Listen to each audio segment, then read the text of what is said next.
माता पिता तुम मेरे। परमात्मा के लिए गाते हैं, ये भी गाते हैं कि वो अजन्मा है, उसका कोई शरीर नहीं है, ठीक है। वो हम सब आत्माओं का पिता है। तो हम ब्रह्म कुमारी में ये मानते हैं कि हम सब के अंदर एक आत्मा है और परमात्मा जो है वो हम सब आत्माओं का पिता है।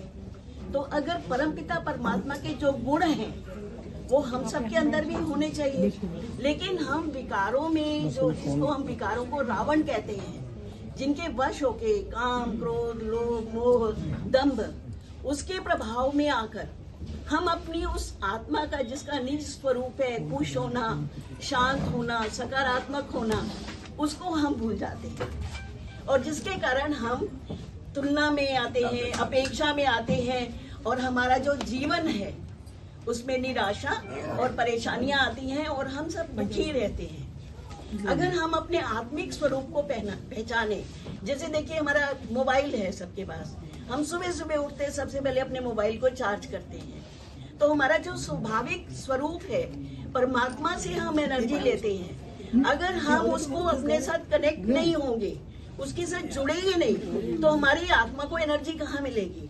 हम आज परमात्मा को भूलकर बाकी सब चीजों में लिप्त हैं, जिसके कारण हम सबकी बैटरी जो है वो डिस्चार्ज हो गई है और इसी कारण हम विनाश की ओर अग्रसर हैं।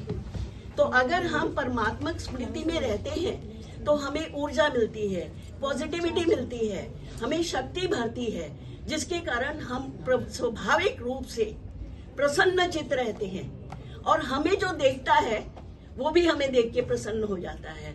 तो सेवा भाव से हम यहाँ जन्म लेते हैं क्योंकि शरीर चाहिए हमें काम करने के लिए।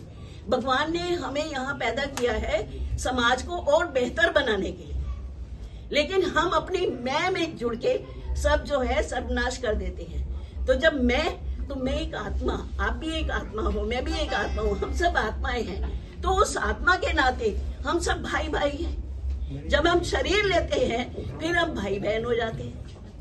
तो अगर आत्मिक स्थिति में हम रहें तो हम किसी के लिए कभी भी बुरा सोच भी नहीं सकते और फिर देखिए विश्व बंधुत्व रहेगा, सब एक दूसरे को प्यार करेंगे, कोई किसी को नुकसान नहीं पहुंचाएगा और हमारा जीवन जो है सुखमय हो जाएगा।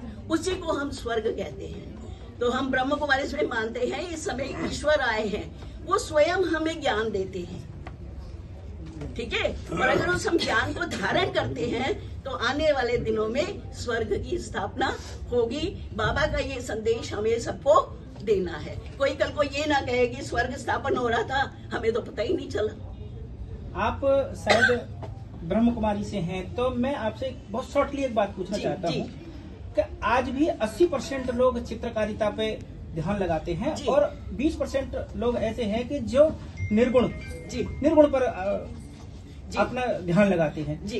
तो इसमें कौन सा सही है, कौन नहीं है? और एक सेकंड, दूसरा ये कि इसमें जो हम परमात्मा को जो हम पूज रहे हैं, जिसके आप हमें बताते हो जो मुरली आती है, तो उसमें कौन सही है कौन नहीं? जी देखिए, हम परमात्मा को पूज नहीं रहे हैं, हमने परमात्मा के साथ संबंध स्थापित किया है जी। कि परमात्मा जो है वो हमारा पिता है, he is the source of all energy, ठीक है। तो वही कैसा है ये चित्रकार, ये शिव के लिए हमारे देखिए सनातन में भी देखिए सबसे पहले जब भक्ति होती थी तो शिव की भक्ति होती थी, ठीक है।